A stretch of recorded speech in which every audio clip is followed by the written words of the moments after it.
Dear student, हम लोगों ने बायो-सेवर्ट लॉ पढ़ा था।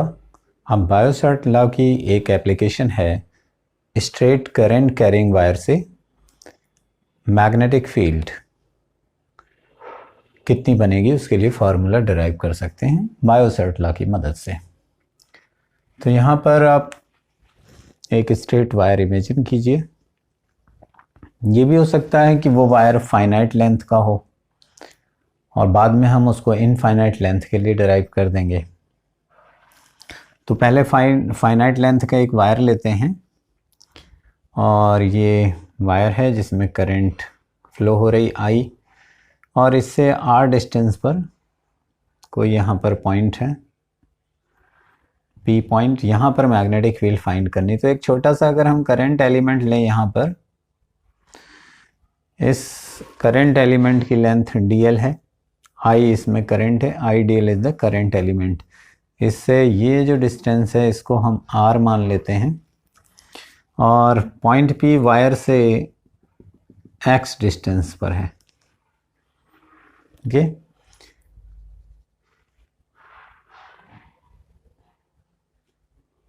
यहाँ पर ये जो लेंथ है वायर की लेंथ, इस पॉइंट पे, इस पॉइंट को आप 0 मान लें। यहाँ से L लेंथ पर ये dl जो एलिमेंट लिया है हमने, और यहाँ पे ये जो एंगल है इस एंगल को हम देखेंगे, लेकिन पहले आप इस एंगल को थीटा मान लीजिए। अगर ये एंगल थीटा है तो ये 180 माइनस थीटा होगा। अब इस करंट एलिमेंट की वजह से यहाँ जो फील्ड बनेगी वो किधर बनेगी, डायरेक्शन आप समझ लें। Hold the wire in your grip, right hand grip. Right hand grip में जब आप इसको लेंगे एंड थंब को रखेंगे along the direction of current, तो फिंगर्स यहाँ पर अंदर की ओर हैं, तो यहाँ पे मैग्नेटिक फील्ड अंदर की ओर जाएगी। क्रॉस मैं बना देता हूँ, dB फील्ड अंदर की ओर है। अब इस मैग्नेटिक फील्ड dB की वैल्यू कितनी होगी, dB magnetic field will be equal to μ0 upon 4 pi I D L, small length I D L, और साइन ये वाला एंगल लेंगे 180 माइनस थीटा। तो क्या मिलेगा, यहाँ अपॉन में ये डिस्टेंस होगी r square.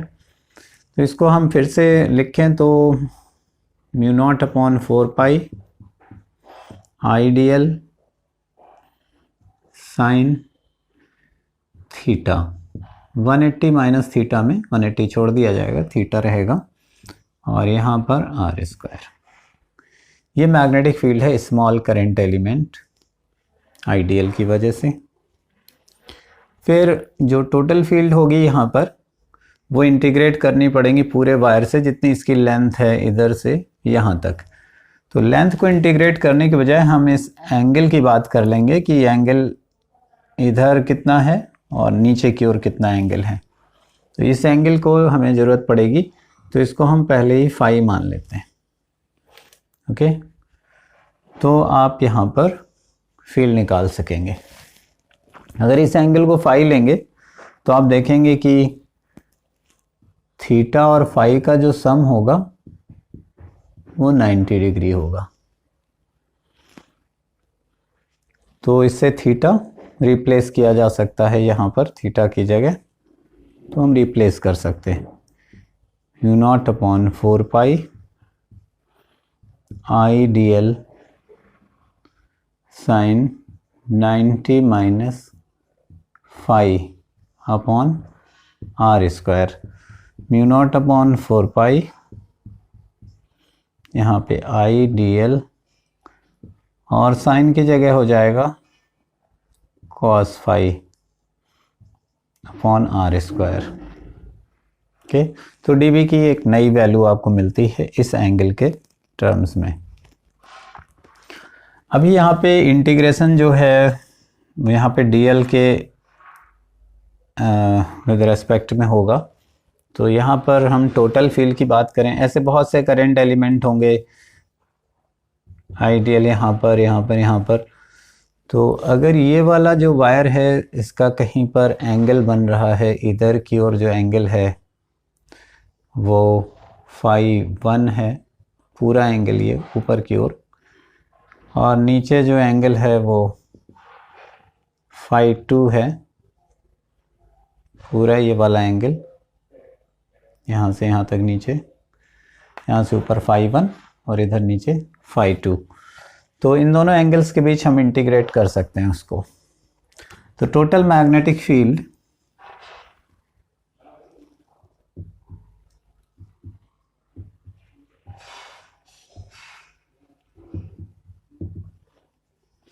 will be B equals to integration, close नहीं है सरफेस, इंटीग्रेशन होगा फ्रॉम दिस टू दिस, और ये यहाँ पे रखना होगा dB, ये जो वैल्यू मिली थी, dB equals to mu naught upon 4 pi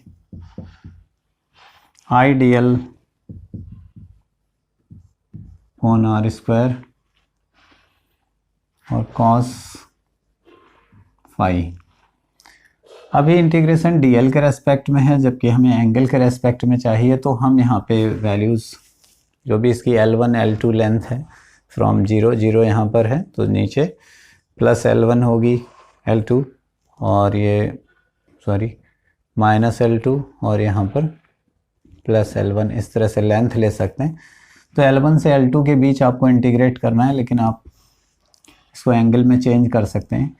यहाँ पर इस ट्रायंगल को देखेंगे तो इसमें tan फाई की वैल्यू L और X के रिलेशन में होगी, L upon X equals to tan phi. तो इससे आपको मिल जाएगा L equals to X tan phi. अगर ये सब्स्टिट्यूट करते हैं आप, तो आपको इसका डिफरेंशियल फॉर्म लिखना होगा, dl equals to x constant length है ये वाली, और एंगल चेंज होगा, ऊपर के लिए अलग एंगल, डाउन के लिए अलग एंगल है। तो यहाँ पर हम इसको डिफ्रेंशिएट करेंगे, टोटल डिफ्रेंशिएशन ये हो जाएगा sec स्क्वायर फाई, एंड आपको d फाई लिखना पड़ेगा इस तरह से। तो dl can be replaced by this, substituting this, what you'll get, v equals to mu naught upon 4 pi constant है, I current is same everywhere, r square, और cos phi angle, हालांकि angle very करेगा, अभी हम इसको इधर ही रहने देते हैं, फिर देखते हैं क्या होता है। dl cos फाई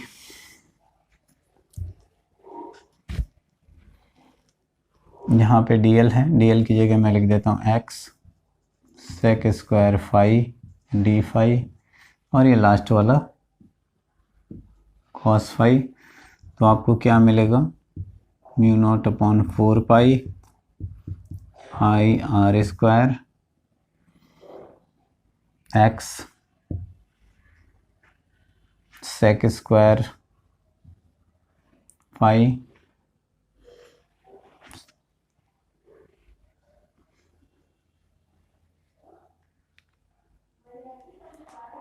और क्या है, अभी sec स्क्वायर फाई को अंदर ही रहने देते हैं,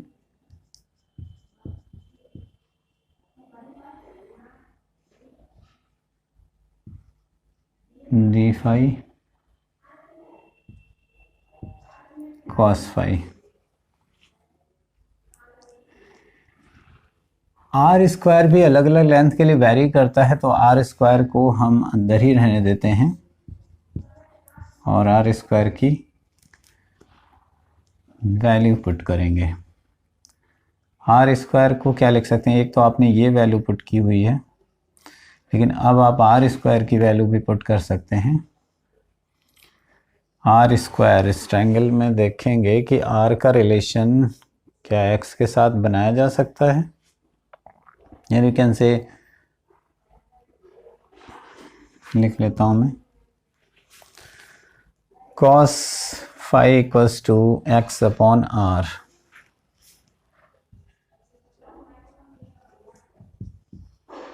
x अपॉन r, तो r इक्वल्स टू x अपॉन cos phi, that means x into sec phi।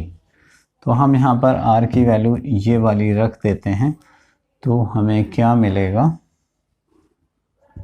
Mu naught upon 4 pi I into X, यहाँ पर sec square phi D phi cos phi and R square की जगह होगा X square sec square phi. ये value हमने यहाँ पर रखी। Then sec square phi cancel हो गया, डिवाइड हो गया, और एक्स स्क्वायर कांस्टेंट वैल्यू है वो बाहर लिखेंगे, और ये कॉस फाई डी फाई होगा। You will get mu naught upon 4 pi आई और एक्स कैंसिल 1 अपॉन एक्स हो जाएगा, और यहाँ पे मिलेगा कॉस फाई डी फाई। अब डी फाई के रेस्पेक्ट में इंटीग्रेशन होना है तो बी की वैल्यू आएगी, लेकिन ये वैल्यू अगर हम फाइनाइट लेंथ के वायर के लिए लेंगे तो इनफाइनाइट के लिए तो आप 90 लोगे, क्योंकि यहाँ से अगर इनफाइनाइटली लॉन्ग वायर को देखा जाएगा तो ये एंगल इधर की ओर जो होगा ऊपर की ओर, फाई की वैल्यू +90 और नीचे की ओर -90। लेकिन अगर फाइनाइट लेंथ का वायर है तो फाई 2 और फाई 1 दो वैल्यूज़ ली हैं, तो फाई 2 से फाई 1 के बीच में इंटीग्रेट कर सकते हैं। अब ये डिपेंड करता है कि आप पहले से माइनस लगा लेते हैं यहाँ पर तो अलग तरीके से फार्मूला दिखेगा।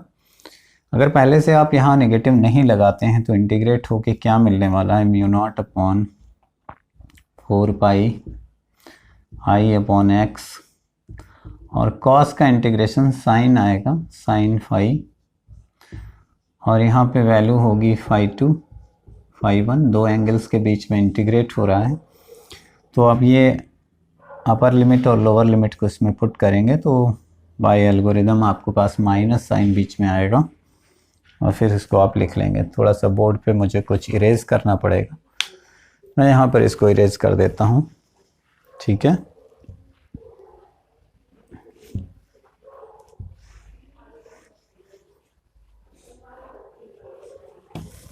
तो आप देखेंगे कि b की value b equals to mu naught upon 4 pi I upon distance from the wire x, और ये हो जाएगा sine of phi 1 minus sine of phi 2, जबकि हमने फाई 1 फाई 2 पॉजिटिव ही रखे हुए हैं। इनकी वैल्यू रखते समय हम नेगेटिव साइन लेंगे। तो ये फाइनाइट लेंथ के लिए है। अब अगर वायर इनफाइनाइट लेंथ का हो,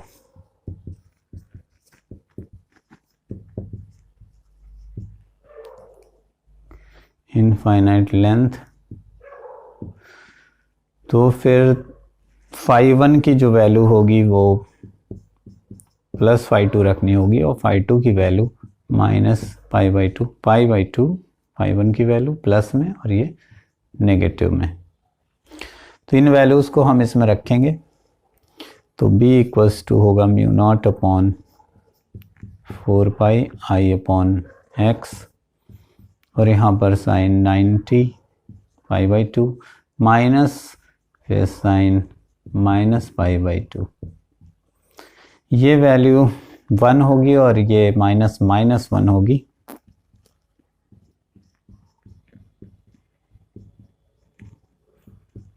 -1, तो यहाँ पर ये माइनस प्लस हो जाएगा, तो आपको अंदर 2 मिलेगा, और इसको अगर हम फिर से लिखें तो ये जो 2 होगा यहाँ पे वैल्यू, पूरी वैल्यू डायरेक्ट लिख देता हूँ,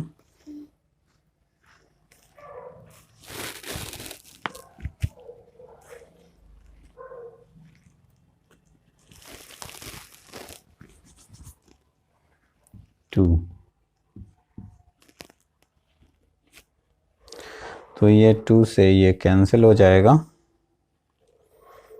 mu naught upon 2 pi I upon x, ये इनफाइनाइटली लॉन्ग वायर के लिए मैग्नेटिक फील्ड है।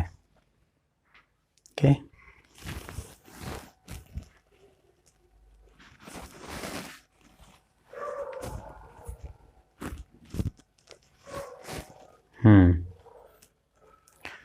तो अब हम इसको फिर से इरेज कर देंगे।